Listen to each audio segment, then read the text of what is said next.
time to get started. But you know what? We can't get started until hopefully Nathan's off the phone. Here it comes.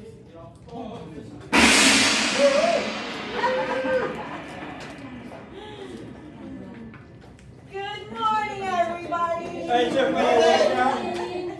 Are you awake, Nathan? I'm awake now, yeah. Tried to warn you. All right, what are we giving away today? Let's see, how? No blanks. No blanks. That's good.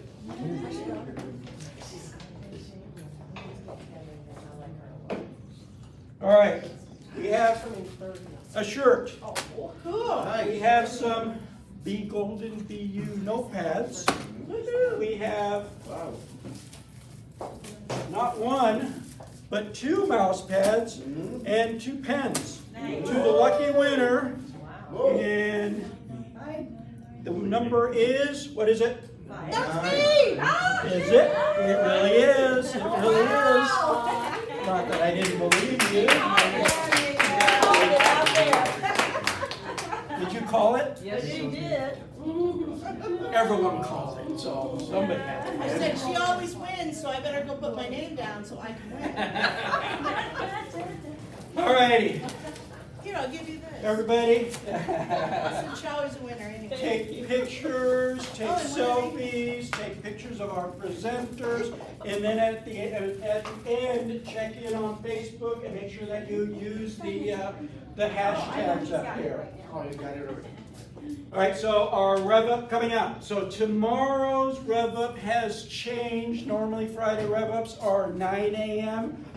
Hey Rick. Hi, how are you? Good, how are you? Good. Good to see you. Did you sign in? No. Well, you can't sign in because you're late. This is for the on-time drawing. So it's being moved to 1 o'clock tomorrow afternoon. It is at our Summerlin office still. Jeff is the instructor, is working with buyers and getting your offers accepted. And then Monday evening is the residential purchase agreement. John's the instructor on that. That's 4 p.m. Zoom only on that one. Then next Wednesday is holding successful open houses, 1 o'clock. Summerlin office, and I'll be the instructor on that. And then next Friday, a week from tomorrow, is financing the sale mortgage basics. That is going back to our regular Friday, 9 a.m. And Jim is the instructor on that. Did you all know that there's an election going on? Yes. Hopefully. Who hasn't voted?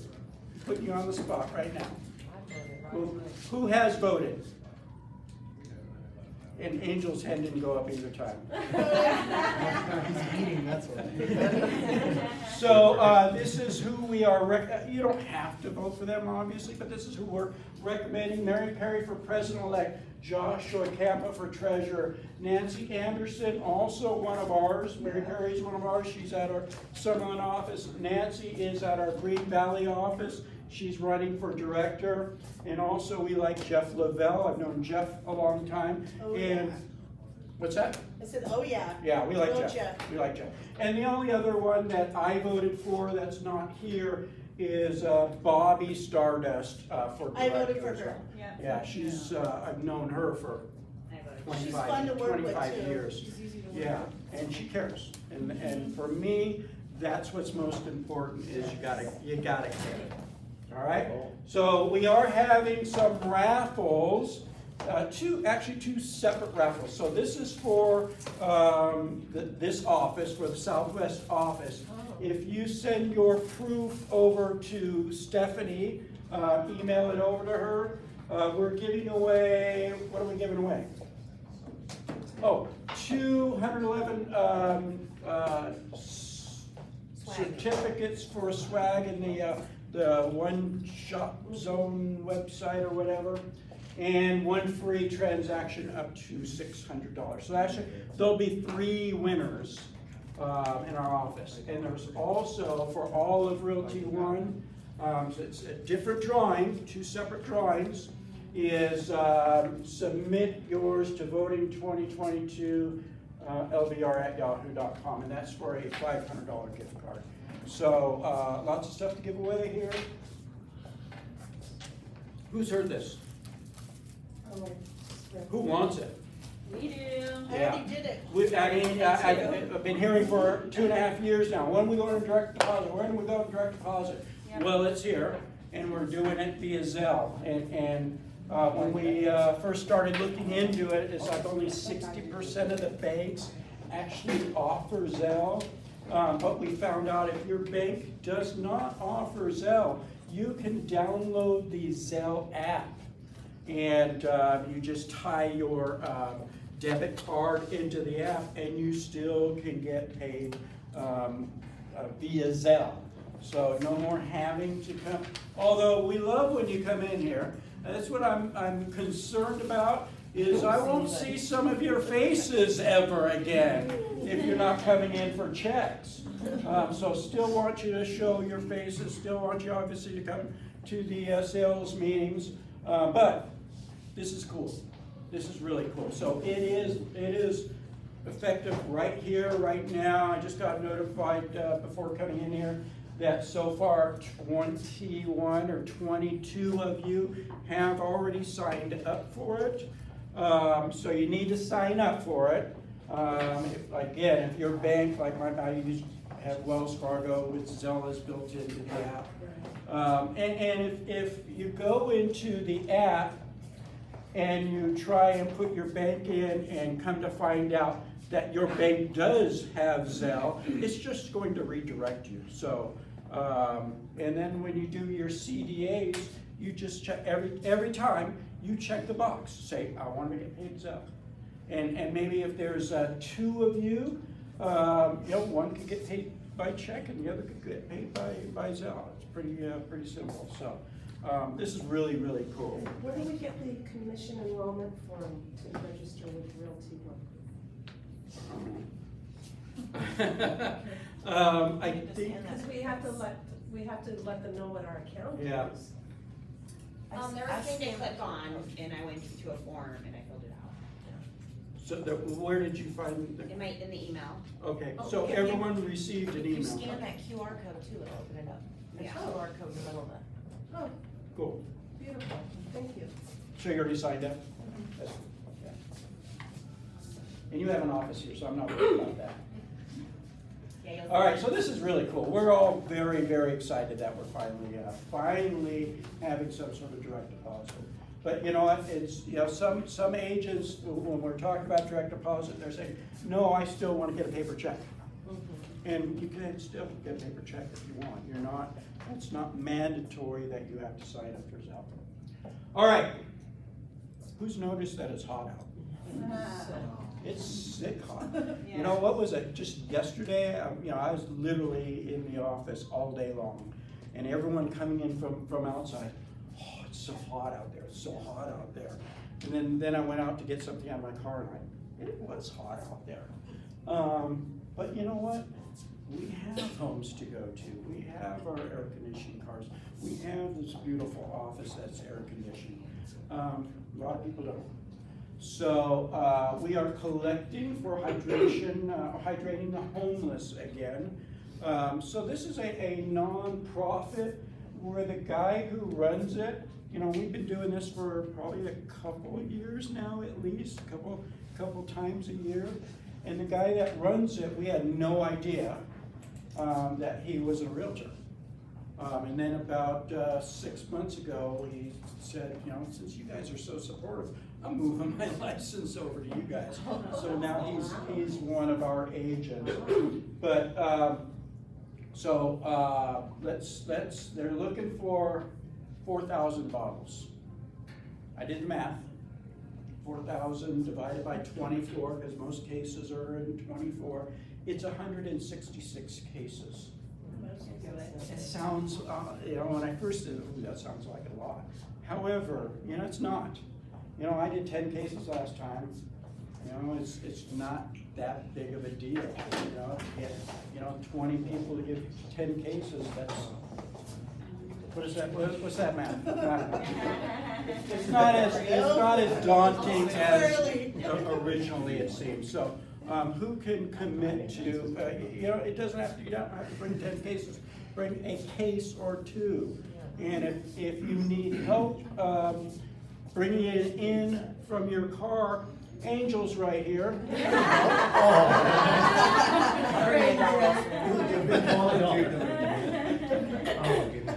So we have until August, we have a month to get 4,000 bottles or 166 cases. We could do it, let's do it.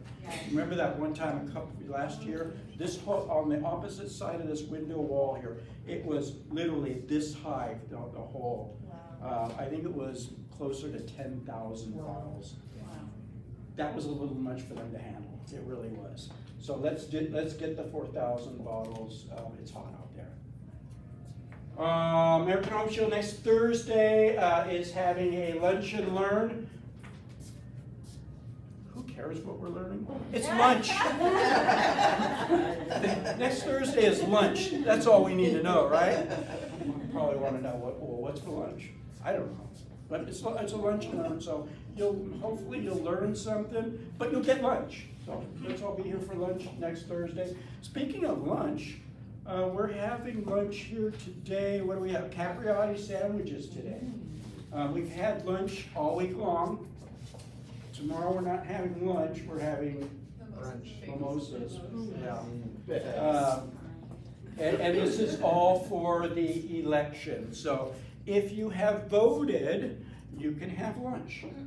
Have you voted?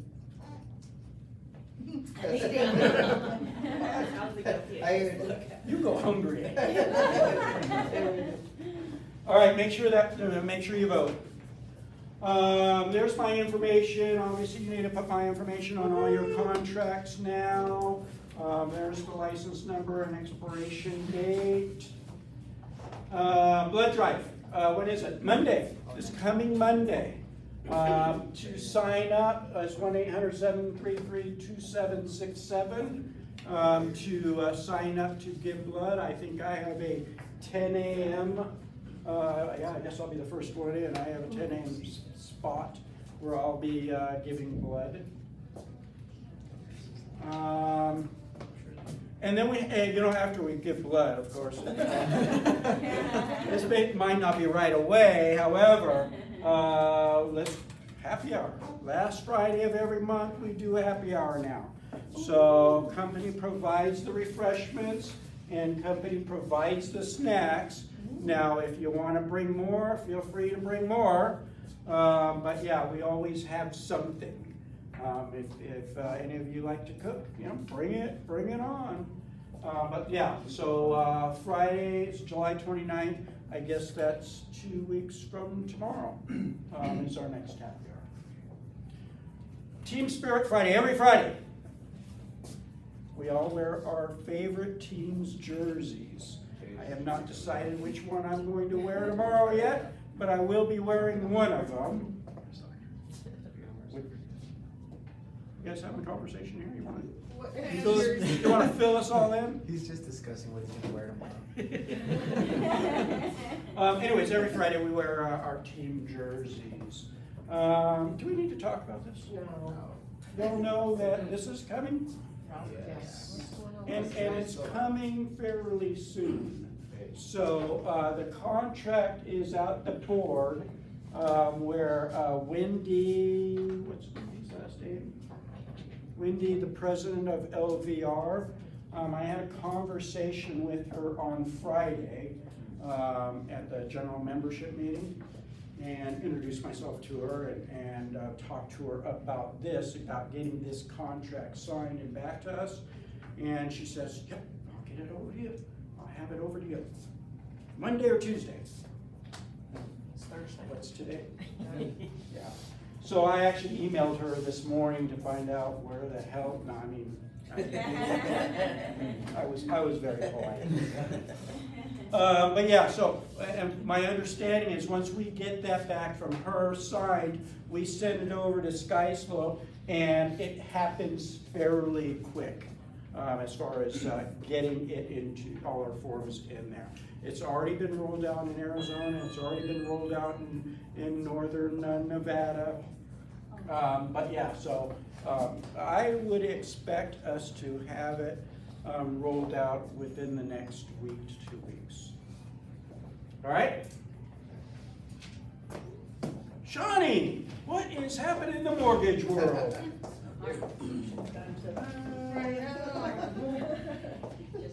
Just a reminder, hi everyone.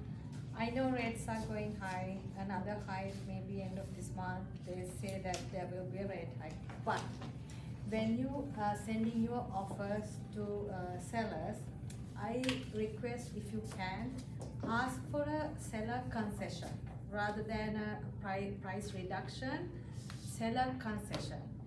That will help us to buy down the rate. So rather than asking for a lower price, seller credit. You know, we can use that money to buy down the rate. How about that?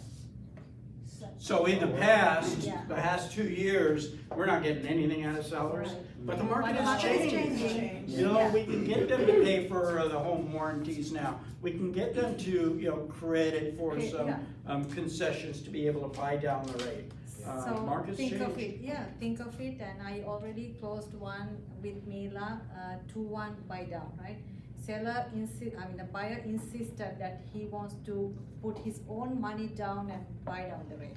So we already successfully closed that one, and I'm doing a loan, 7-1 arm. She qualified for 5.625 with a buy down, and fortunately the seller is giving credit. So we were able to help them. They are having a low payment for 7 years. Within that 7 years, they can refinance, they can lower the interest rate. So there are options, don't panic. Yes, rates are going high, but we can make it happen with we have to think outside of the box. I always believe in that. So don't panic, I'm getting busy, that's a good sign. I'm stressed because I'm getting more loans, so it's a good sign, and I will try to buy you more lunch and do more things in this office. So please, try to be positive and go out there and get the, give up the message to the sellers so they can sell their properties. If they are giving seller concessions, buyers are coming back to you. I got 2 phone calls last night, 9:30, 10, around that time, I don't know why. They're like, I'm ready, Shani, is there any program? Now I'm ready to buy. So some of them, they don't have a realtor, so I don't know who to give that lead to, but so I'll volunteer. I get leads too without any agents. So, let's work together and make it happen. Okay? You know what I heard? She answers her phone at 9:30 or 10 at night. I've been in bed lately. Don't be trying to call me at that time. I'm not. If you want to talk, she'll Call Shani. have a question, call Shawnee. Yes. No, serious. Shawnee is awesome, so reach out to her, for all your lending needs, even if you just have a question or two. She's great. I've run questions by her all the time, and she's always willing to help. There you are. I'm like, where'd she go? Where'd she go? Got anything for us? Hello, good morning. I just want to let you guys know, Rock University, today at 1. Yes. Super awesome, you guys. If you could jump on and show Justin some support. He has been doing amazing. Today's LinkedIn. Anybody using LinkedIn for business? Who wants to Awesome. learn more about LinkedIn and how it can grow your business? So Brittany, have you had response from using LinkedIn for your business? Has anyone reached back out from a post that you've created or any content you've added? Because that's what he's going to go over. If you want to know what to add as far as content to LinkedIn that could really generate some leads, and then just sorting through and finding people to connect with in different states, different areas. It's really interesting, the analytical, not the analytical, what's the word I'm looking for?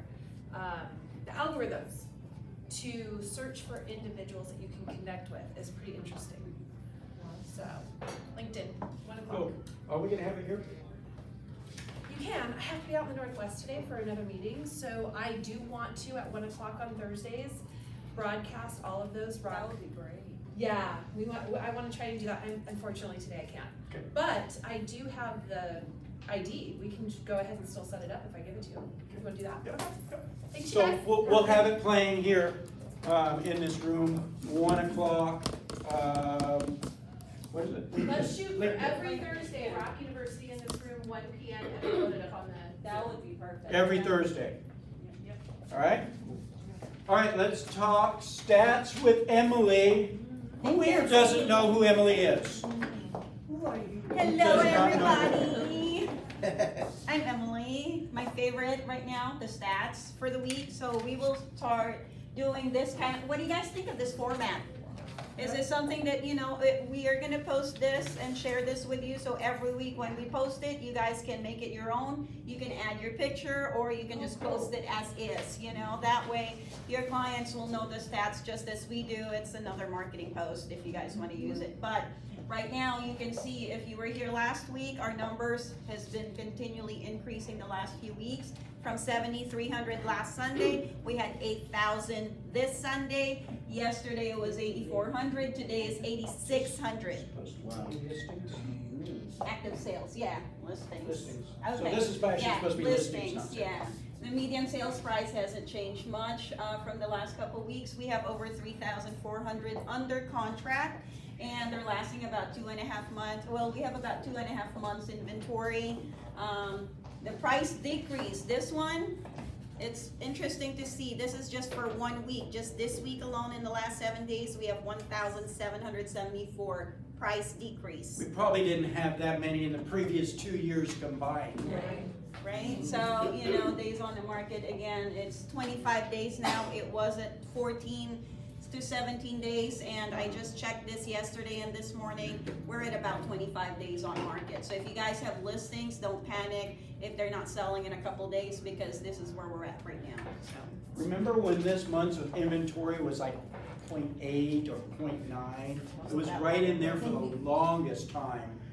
Now it's 2.6. Still very much a seller's market. It's just not as much of a seller's market. Like I said before, we can ask the seller to do things that we haven't been able to ask them over the past couple of years. We can ask them for closing costs. We can ask them to pay for that home warranty.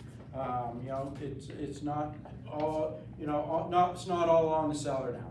The buyer has some rights now too. So Yeah, so this is really exciting, I think, because then at least we have, sort of like we're on the game now, Yeah. And so our buyers will now have a chance to kind of have more options and then negotiating power. Who's been writing offers lately? Are we still dealing with multiple offers?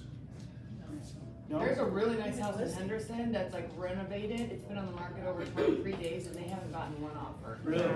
And it's really nice. Wow. My listings are right now. Just to say that and think it's like a long time, 23 days. I know. Yeah, we're so But I was spoiled, surprised. yeah. I was taking my Yeah. buyers to see it today and I was surprised that she said no offers. No offers. I was like, Yeah. wow. Yeah. It's hot too, I think. That was the one, is it the one under 500 Yeah. or something? Yeah. How much? That just went on the market, the one in Henderson, or? It's What's like, the price? it's about 450-ish. Yeah. Yeah. Wow. Which is a great price. That's Yeah. pretty nice. For Henderson? Yeah. Jeez, yeah. Yeah. All right, cool. So again, we provide this for you. We educate you so that you can go out and educate your buyers and sellers. All right, next up, we have Linda Stegal. If you don't know Linda, Linda's an agent in this office. She's been an agent for how many years, Linda? Since 2004, Since been with 2008. Realty One since 18 years. 2008. Yes. I'm an old timer with Yeah. the company, never left it. A lot of agents leave and only come back because they realize we're the greatest company. You really are. So, yeah. And it's agents like you and you and you and you and you that make us a great company. Yes, So exactly. she's talking about really cool stuff, Grievance committee, and it really is, it's interesting. So I'm looking forward to it. So Okay, thank take it you. away. So, once again, I've been an agent for all these years. In 2013, I got to participate in the Grievance Committee. What is Grievance Committee? We are a self-governing organization. Back in 1908, the Realtor Association created the Code of Ethics because we are self-governing. The Code of Ethics, Would you all get a copy? yes, the Code of Ethics and Standard of Practice is the document that we do our business by. So every association has a grievance committee and a professional standards because not everybody does what they're supposed to do. So I've been on the grievance committee. I was on it in 2013, was on it for 3 years, and then I got promoted to the professional standards. So what is the Code of Ethics? This is, like I said, our guideline.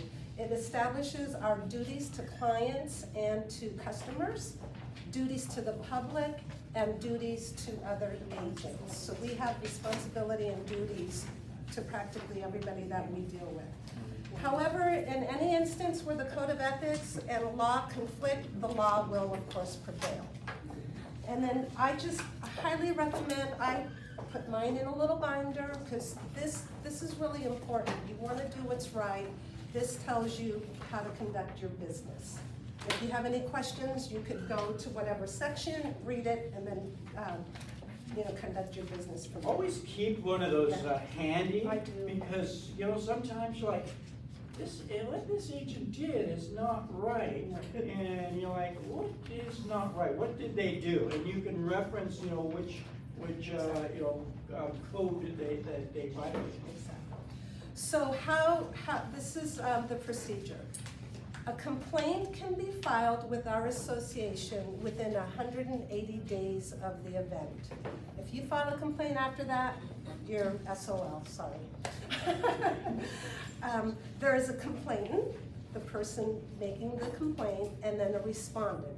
Examples are agent to agent or agent to the public to agent. The documented complaint is then presented to the grievance committee.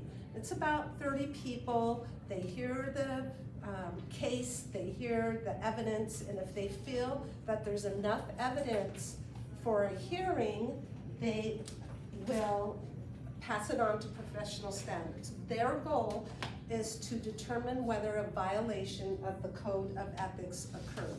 That's it. They don't do any judgment, they don't do any penalty. So once they establish that there was enough evidence, then it comes to professional standards. So I'm on the professional standards. I get an email, here's this case, do you have any conflict? If you say no, and you have time to be on it, then you're assigned to the case. We get the complaint, and we get the respondent's response to the complaint. We read everything. Then there's a scheduled meeting, and lately we've been doing it on Zoom, but before COVID, it was always live. The panel reviews the complaint and responses to the complaint and prepares for the actual hearing between the parties. Witnesses, brokers, and/or attorney representation for either party are allowed at these hearings. Strict procedures are followed at these hearings to ensure fairness to both parties. We literally have a guideline that has to be followed, and every single realtor association follows that. So throughout the country, there's the same consistency because this was created by, NAR. Once the hearing is over and all parties leave, we decide what course of action is to be taken, such as fines, the agent could be fined, letters of reprimand, additional CE that cannot be applied towards your renewal of your license, so you have to take more, and it could be 3 or 4 classes if we feel they need more education in it. And yes, it could be all 3. Or if we feel after hearing the case that there was no violation, then of course the case could be dismissed. So this is the fun part. I'm 3 stories to tell. So the first story is buyer representation. And this happened a few years ago before the market was crazy. Agent 1 was working with a buyer. She showed him many, many houses. Well, on a Saturday late afternoon, he saw a house that came up. And he said, agent, I wanna see this house. She says, I'm at a family function, but listen, I'll get the information, I will show it to you, and then we'll go from there. So she leaves her family function. It was a big to-do, so she made time to show the house. He said, yes, I like the house. She said, okay, let's write an offer tomorrow. He said, okay, no problem. She said, I gotta get back to my family. So the next day, she finds out on Facebook that her client is in front of a house and says, I'm in contract to buy this house. She calls her, the agent calls her client. What's going on? What's going on? He goes, oh, I met an agent. She offered me thousands of dollars in closing costs if I work with her. So we wrote an offer and it got accepted. Yeah. So agent number one, she was very fortuitous. She did not interfere with the transaction. She said, okay. She let it close, and then she filed a complaint with, the association. So agent one did not have a buyer's broker agreement. Agent two said, I always give my clients money towards closing costs. That's my standard of practice. So who do you think won in this situation? The buyer's agent and agent number one didn't have a buyer's broker agreement. Agent number two claims that she always gives money away. So who thinks agent number one should prevail? And who thinks agent number two should prevail? Yeah. So the panel found that agent two was not the procuring cause. Agent one had showed her client many homes. There was an established relationship. It was evidenced by the lockbox access. She showed him that home that night. We also felt that the, quote, bribery to use them was not really ethical. It's like, Was she the listing agent too? no, and how Did she it take them happened. back to see it? Or How- she just how used it their hap- showing? How it happened was that a friend of the buyer knew agent two and said, buyer, you need to use this agent. We closed a deal with her, she gave us money. She gave us money with closing costs. So they connected and agent two said, yeah, I'll give you money if you use me. But I always ask, do you have an agent? If they do, I back away right away. So she not only did she give money to the buyer at closing, but she had to pay agent number one's buyer co-option. The full offer co-op. Yeah. So So she lost she lost money. She lost money. Without a Did she buyer's learn a broker lesson? agreement? Pardon me? Did she learn a lesson? But they had a verbal agreement, hey, tomorrow morning we're gonna write an offer. But most importantly, there was a chain of events. You have to look at the chain of events. This agent number one showed this buyer many homes. Agent number one left her function to go, hey, we could do this, but let's just write the offer tomorrow morning. And mind you, the market wasn't crazy, so it was like, that was okay. It was a Saturday night. So let's talk about procuring cause for a minute, can we? So a procuring cause used to be the threshold rule, meaning if you walked your client over the threshold, you were procuring cause. That is not the definition of procuring cause anymore. And Linda just mentioned it, is procuring cause is basically an unbroken chain of events that results in the sale of the property. Now, did agent number one break that chain of events at all? No, they did everything that they were supposed to do. So just think of this, an unbroken chain of events that results in the, so I had a very similar thing happen to me years ago, is I was showing homes to this couple. who I had sold them a home 5 years earlier, previous, and they came back to me and said, hey, we're growing. Their kids are like now grown. So I went out and I started showing them homes, and I actually had their home listed, started showing them homes. My buyer wife was a manager at a restaurant at Olive Garden, and one of her waitresses happened to be an agent. Aren't most waitresses agents? and started talking to her and said, hey, you know, I can get you out and show you homes. And so she actually went out with the wife and showed some homes. And then I had an appointment a couple days later with just the husband to show homes, and he's like, hey Mark, I gotta tell you this, that I'm not gonna even mention her name, was out, wife was out looking at another. And I'm like, really? I said, you know, I'm you know, loyal to you, and I expect loyalty. And he goes, you have my 100% loyalty, Mark. And she told me she's not gonna do that again. So we went out looking at homes, found a home that's perfect for them. And we were in a hot market similar to what we just got out of, or are getting out of. And I said, you know, we can do one of two things. We can just write the offer right now, subject to her viewing it within the next couple of days, or we can wait until she can see it in a couple of days. He goes, no, let's just write the offer. So I wrote the offer subject to, and sent it over, and I got a call that evening from the wife that, so this home had 2 Great Danes, huge Great Danes that were actually in one of the bedrooms. And so it was very obvious that it was the same house that the wife had already seen. Yeah. So, I went to my manager. You know, what do? You go to manager. And he says, you know, just continue, let it close.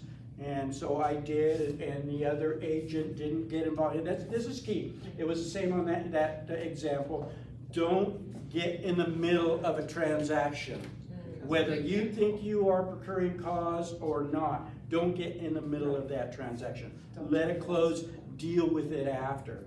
So she filed a procuring cause claim on me after it closed. And I even went so far as, you know, offering her a 20, you know, the night before, I was like stressed out, losing sleep. It was you know, back then it was a $7,000 commission, which was a lot back then. So I just texted her. I said, you know, how about a 25% referral fee? And she rejected. So we went to, and I ended up winning because the unbroken chain of events. And one of the panels was Jason Melvin, even said to her name was Michelle, I'm not gonna tell you her last name. She's probably not in the business anymore. She's probably still waiting tables. That is wrong for me. You should file a complaint. But yeah. I don't know if she's. Linda was in the committee, right? So anyway, they even said. I don't know how long ago it was. This is 20 years ago. He even said to her, don't you think you were muddying the agency relationship that Mark already had? Exactly. Yeah, so. And we'll talk about buyer-broker agreement later on. Okay, the next juicy story. MLS status change. A listing agent did not change the MLS once she received a fully executed contract. She represented the buyer and the seller in this transaction. And for whatever reason, she capitulated to the seller when the seller said, don't change the status in the MLS yet. Let's see what else comes in, which doesn't make sense because a signed contract was already on the table, fully executed. So number one, that didn't make sense. But the agent said, okay. So a buyer agent calls the listing agent, do you have any offers on the table? She said, yes. And that's the only information she volunteered. He said, okay, I'm gonna show it. He shows the property, the buyer loves it, they write an offer, they submit it in, and the listing agent tells the buyer agent, oh, we already have a signed contract. He said, what? He found out when it was actually signed, I think when the MLS was ultimately changed. And after he found out when the contract was accepted, he filed a complaint. Because not only did he feel that he wasted his time, the buyer's time was wasted, but he lost that client due to her dishonesty. And he felt, you know, this is wrong. She should have changed the MLS. The listing agent's argument was that the seller asked her not to do that. Well, we're the agents. We're not going to capitulate to what the seller or buyer says if it's not in compliance with how we do our standard of practice. Why she did, once again, I don't know. So bottom line is, if you're the listing agent, you go under contract, you change that status. That it's not subject to opening escrow, it's Right. not subject to the earnest money getting deposited. It's, you have a signed contract, you change that to under contract, sold or. Yeah, under contract. It doesn't mean under, you know, waiting for escrow to open. And I don't know if you guys, but when this market was crazy, I'd show a house because there would be no activity. I called the agent, I showed a house, my client liked it, and I said, do you have any offers? He goes, oh, we're already under contract, we're just waiting for escrow to open. I said, you know, that's an MLS violation. He goes, no, we're just waiting for the money. I said, no, it's an MLS violation because it's contingent on whether you have a signed contract, under contract. He says, are you gonna report me? I said, no, but just change the That's like status. the most frustrating thing though, because it's like setting up all the appointments, getting everybody to answer their phones and call you back. And Yes. So if everybody did what they're And supposed then to they're in love with the do. house that they possibly don't even have a Exactly. chance at. You know? So yeah, that was one of my other topics. Ricky had a question. So in the MLS, there's an option of awaiting signatures. What's that? Like if you have a counter and, the So it's seller. your status. Yes, A counter. yeah, like if a counter, they agree, it's mostly for, I believe, a counter because, You have an agreement, Yeah. however, you just don't It's have. not to- written. yeah, or you send the counter off to the, let's say you're the listing agent and you send it to the buyer agent, the buyer says, yes, I've sent that off to my client, they're going to sign it. So you put Or it you're waiting to sign checks, yeah.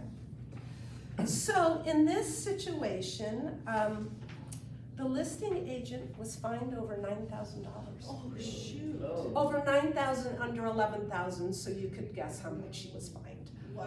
Because, this was of course one of my hearings, we felt that she was negligent, she wasn't honest, she didn't abide by the duties owed, which is not deal with any party in a real estate transaction in a manner which is deceitful, fraudulent, or dishonest. She was Right dishonest. there in the duty zone. Yep. She did not change the status. I got a fly ball. But most importantly, because the buyer agent lost income because of her lack of duties to everyone. So once again, as Mark said, it's imperative that the MLS status is changed. It's an MLS rule. Waiting for escrow or earnest money to be deposited is not correct. Okay? So the last story, so you guys learned from that, you're gonna change it? So right away. I don't wanna see, well, I couldn't be on your panel In the anyway. past, just thought, well, I don't really need to change it since escrow is not open. Yeah, it's not uncommon for agents to think that, but you need to change it once you go under contract. And you educate your clients, whether you're representing the seller or the buyer, you educate them the procedure. Okay, as soon as we go to contract, we will need to change the status. We can't expect our clients to know what our rules are. Exactly. Okay, so here is the last scenario, and it's regarding the written rejection of an offer. So the listing agent was a broker owner, and she put in the MLS that the buyer had to be approved with her preferred lender, which was a RESPA violation, in order to be considered. Well, according to our code of ethics, all offers must be presented. So for her to alienate offers because it's not accompanied with the pre-approval from her preferred lender is wrong. So an offer was submitted on a Saturday. The listing agent was informed that an updated pre-approval would be emailed to her on Monday. The listing agent acknowledged the email. Okay, once again, make sure it's approved with this lender. Well, the client was with Chase, and Chase is a reputable, lending institution. He didn't want to go through that lender, so that was submitted on Monday to the listing agent. So it was emailed, and please confirm receipt. The listing agent never responded. Also in the MLS, it clearly said, seller will review all offers on Thursday. Well, the status of the listing was changed on Wednesday, the previous day. And the seller does have a right to, accept an offer if they haven't come along. But, so because of that, the agent emailed the listing agent, I see that an accepted offer was, an offer was accepted, status has changed. Could you please send me, or the buyer's agent, could you please send the seller's written rejection of the offer? No response. So the agent did not communicate, did not respond in writing, nothing. So the panel decided that the listing agent was at fault for lack of communication, because it even says in here, we need to communicate with each other.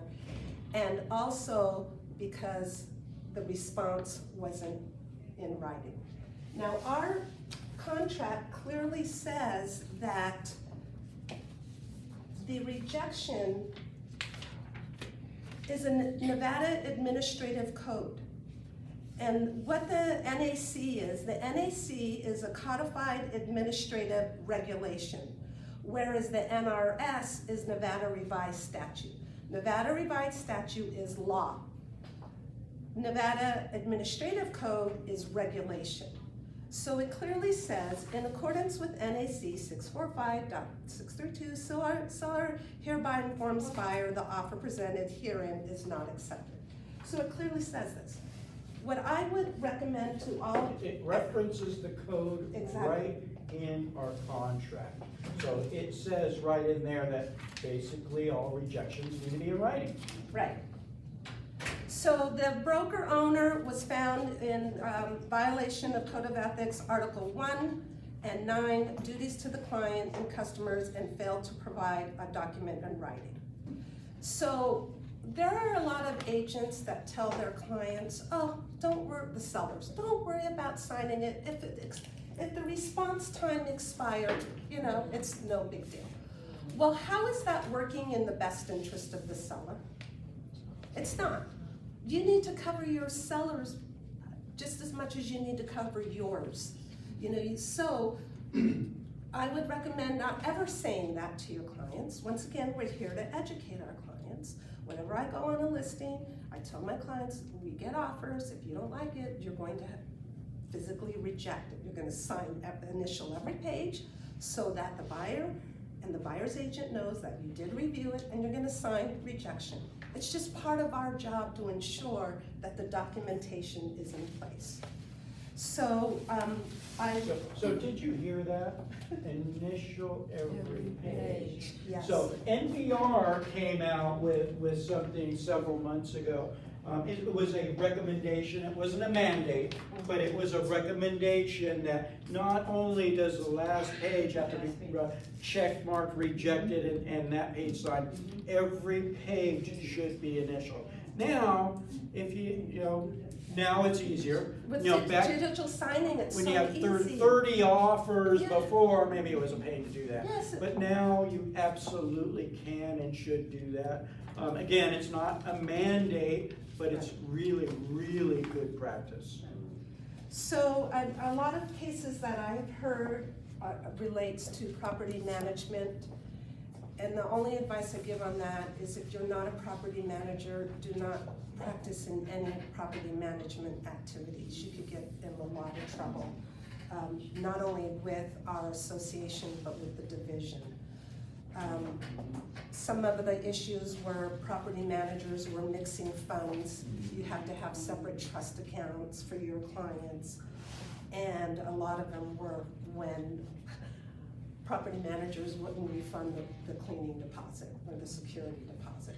So just stay away from property management if it's not if you don't have a license to do that. So good practices. Once again, we talked briefly about the duties owed.